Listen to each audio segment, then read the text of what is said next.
What's the fastest you've ever gotten a beacon? Not just the item, but a full tiered out max beacon. Maybe a week if you're on the SMP, perhaps a couple days if you're a real pro, but what about an hour and a half? How fast could you realistically get a full beacon from scratch, absolutely nothing, to one of the most powerful and rare blocks in the game? That is what I've been doing. Now to set the stage, my first personal best was 2 hours and 40 minutes. Then I got 2 hours and 30, and finally a 1 hour and 50-minute time. But from there, my next 2 runs both tragically ended because of my elytra. Go, go, go, go, go. More durability, 6 seconds. This is so bad. No. So I was not feeling like the best beacon speedrunner, but I knew a sub-hour 30 was possible. I was on pace twice and messed it up. Okay, let's get a good run in today. Let's get a freaking good run in. I'm ready. I'm locked. My drag clicking is good. I'm pumped. This is a terrible spawn. So my good run started quietly early this morning. After doing a whole bunch of runs, I honestly was not commentating a ton, so there won't be a whole bunch of in-game footage. I was also still experimenting pretty hard with the kind of seeds that I was going for. You know, we're not going for a sub-hour time or anything crazy, so you can play most seeds out, and in this one in particular was the first time that I started resetting for high erosion, warmer type seeds. Now, if you don't know what that means, higher erosion is one of the values that Minecraft uses to generate its terrain. And that value typically lends to more mountainy regions, more caves, and in our situation, that's really good because we're going to be using stony peaks to get iron. And we're going to be able to use one of the caves nearby to be entering. Warmer biomes are also good because you can get desert temples, and that's a great source of gunpowder. Now in this one, thankfully, I just stumbled across a mob dungeon, but I had a little bit of trouble getting food. Usually I like to get flint early on and light animals on fire to cook the food, but in this one, I had to just do a couple more furnaces while I was getting my iron in this like underwater cave system, which by the way, is arguably the best way to start off a new Minecraft world. The water caves are super nice because ores generate more when they're not exposed to air. And if you know how aquifers generate, you can pretty easily find a massive cave system through one of these river systems. We got some food, and now we're just trying to find some lava to enter the Nether. Along the way, we can get a couple valuable things like any ender pearls from Enderman. You always want to kill every Enderman you see. The pearl rates in this version are just so bad. Lapis is another really important item. We're going to be enchanting as quickly as possible once we finish the end. And lastly, of course, we have our lava. I was a little worried with all the baby zombies that were coming to me. They can kind of tank your food if you're not super careful. So we're entering with only 4 pork chops. If we get food from a Bastion, that should be fine to beat the game. And although it was a slower Nether enter than I was hoping for, I instantly got a mob spawner spike because we were directly on top of a fortress, and I had a piglin brute within like 8 chunks. This was a phenomenal Nether. We just needed to figure out how to get down safely. What makes this run really quite unique is I got my first wither skull without looting on my way to the Bastion. I also only had 3 pork chops for the entire run, so I knew I had to play a little bit safer, especially because we're fighting blazes without fire res, but I think it worked out pretty well. So with 6 rods, I decided to leave, knowing that if I really need more, I can always come back. The Bastion is very close. On this seed, we got a treasure Bastion, which made me kind of happy because it's one of the Bastions with more gold, and in the versions where you're not playing the most popular version for speedrunning, getting pearls is just really, really hard. The other difficulty is getting rid of piglin brutes, so this entire Bastion route is really slow, and the entire time I'm just burning all the brutes that I can see, because those will end your run quicker than you can say tomorrow. Is that how the phrase go? I don't really know how it goes. The point is, I finished trading the top section and only had 4 pearls, so I have to end up going all the way down to the bottom. Bonus of this, though, is we get more gold, so we can do gold picks if we really have extra, but most notably, there's a lot higher chance that we'll get all the ender pearls. Always try to go down to lower treasure with a fire resistance potion. You're gonna be fighting for your life, and magma cubes, actually every single mob just has more reach than 1.16. It's so weird calling these the newer versions. It's just every single version for the past like 5 years has been so much more difficult for speedrunning. I end up getting some diamond armor from these chests, which is really nice. I mean, there's netherite and netherite scraps that I could have taken if I really want to, but it's just not really worth the hassle. So we leave the Nether still with only 4 pearls, but I have the rest of my gold trading with the piglins, so I'm hoping when I go back, I have at least 12 ender pearls. The Stronghold ends up being about 1,000 blocks away, so I come back into the Nether, check my trades, and I do have more pearls, but I only have 8 pearls, 3 eyes of end. That's 11 total. Ideally, you want 12, and I'm out of gold. Things aren't looking great, but fortunately, there is one enderman in the direction that I'm going. I kill it, it drops a pearl, and in that same direction, there's just another fortress, another really good fortress for this challenge, actually.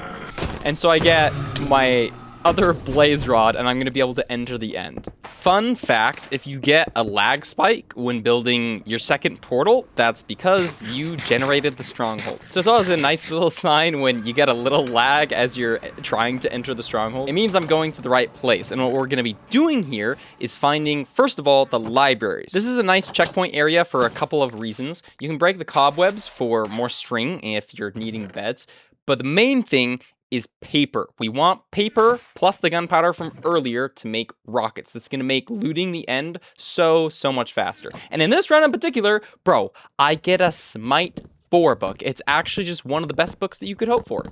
Entering the end, we're just above the 30-minute mark, which is typically what I'm shooting for. Ideally, we're going to hit a sub 130-minute speedrun. I mean, sub 130 hour. 130, I'm messing up. Below an hour and a half to get a full iron beacon. Unfortunately, I do have to speed bridge over the void because I just don't have enough pearls, so that's always a little bit scary. Please don't throw the run. But it's fine, and we kill the dragon at 34 minutes. Getting to the outer end, I'm once again punished from not having as many pearls as ideally I would have, because I see a ship and I know where I need to go, but I literally use every single last bit of my blocks and I'm still not close enough to the island, so I pillar up on the rest of my gravel and boat to safety. The journey is by no means over, though. There's still another massive gap that I need to cross. And I have a diamond pick, which is kind of the saving grace here. If I had an iron pick, it probably would have broken by this point. But I mine up a couple extra blocks, throw some really good pearls to go between these islands, and eventually make it to the end city. Oh my goodness, I about had a heart attack. That was my last pearl, and I was so close to just missing the ship. I mean, it really would have only been a couple minute time loss, but I'm very glad it hit. I can finally get a shulker, which honestly, I probably don't need for this run. I don't really need the inventory space, but it's kind of nice to have for organization, and it allows you to keep a lot of things that you might throw out that maybe you would need. Also, another reason that I really didn't have that many blocks, I have 27 furnaces. I pre-crafted all of that with the Bastion Blackstone, so arguably a mistake to not save that for traveling to the end. But I think it's just good. You need a lot of stone to make that many furnaces, and if you have to gather it late into the run when you're panicking to finish, it can just be a disaster. I end up looting these cities pretty quickly. We don't get some insane loot until a little bit later. I find an iron sword with looting 3 and a diamond pickaxe with efficiency 5. These are 2 of the 4 enchantments that I really need in this run. We need fortune 3, efficiency 5, looting 3, and smite. So with everything we'll need, we're leaving the end at 44 minutes, a very respectable time for this challenge. I'm back in the mesa though, and kind of in desperate need of food. I have a single apple to my name, so I fly up pretty high. I know that there's probably gonna be some good mountains around here. We're in a really high erosion area and it's warm, kind of a really good combo. But the first thing I figure I'll do is stop by this desert. I'm basically in the desert already, and I see 2 desert temples, which is where I'm gonna get the rest of my gunpowder for pretty much the entire run. The rest of my food is gonna come from this village. So I use a golden hoe to mine up some hay bales, and then the second desert temple, I actually get 2 enchanted golden apples. So I'm just gonna use these for my fire resistance when I go to fight wither skeletons. The last thing we need to do before going to get our wither skeleton skulls is enchant everything and combine everything. So again, we're going for those 4 enchantments.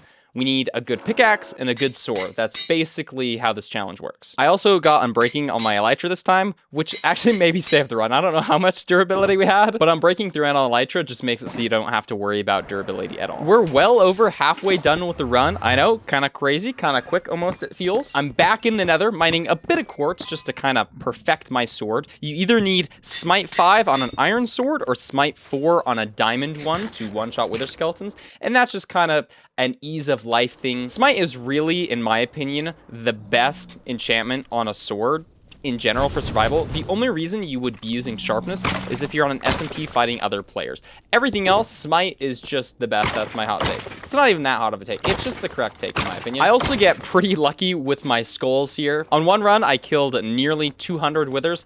Didn't get my 3 wither skulls.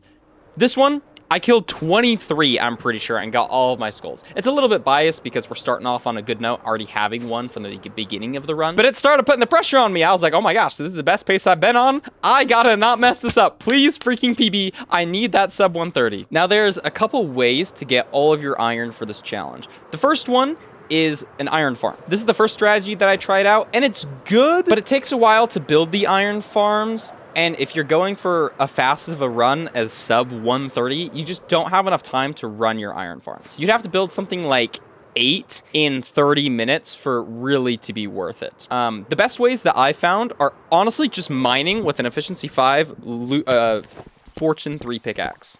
You can get all of the iron in a little under 30 minutes if you're good. Iron spawns a lot right around the 0 range, so right between the transition between deep slate and stone. You can also get really lucky and find iron ore veins underground. That's a strategy I used for a while.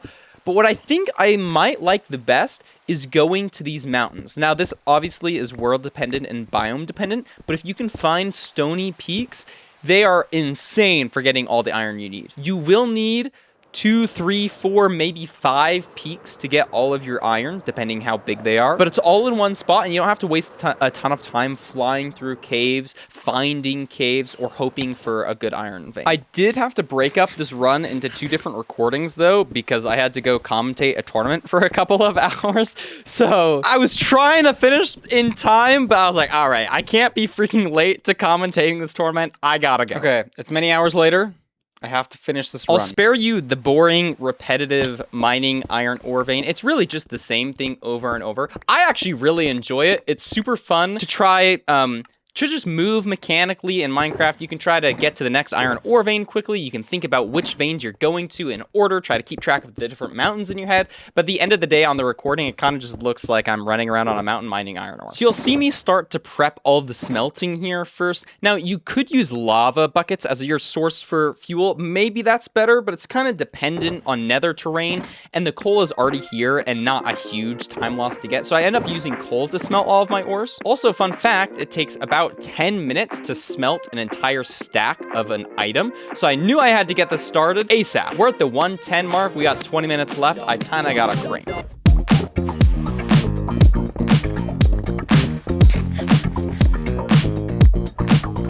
Deep slate core.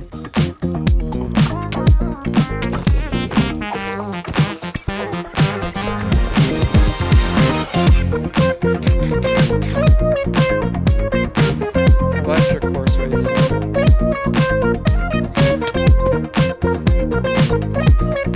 I had to go to a second cave to get the final stack of iron, and I was panicking a little bit that I miscalculated and wasn't gonna have enough, but I knew my shulker box had 57, so I flew back to do the final organization and build the beacon.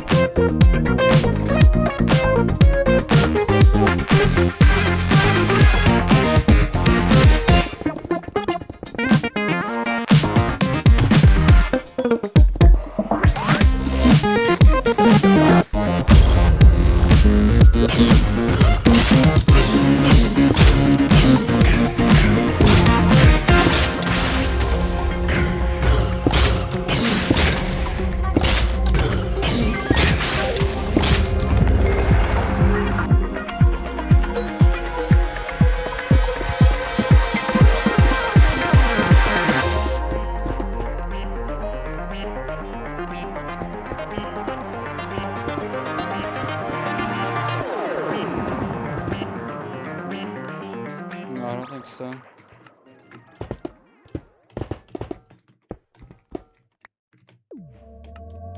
Boom! 126.27 with 9 extra. Is it actually only 9 extra? That's crazy. 21 extra, technically speaking. Okay, that was good. दूर रह के तू बताए कैसे मेरे दिल में बसा है सारी राहों में तेरी है खुशबू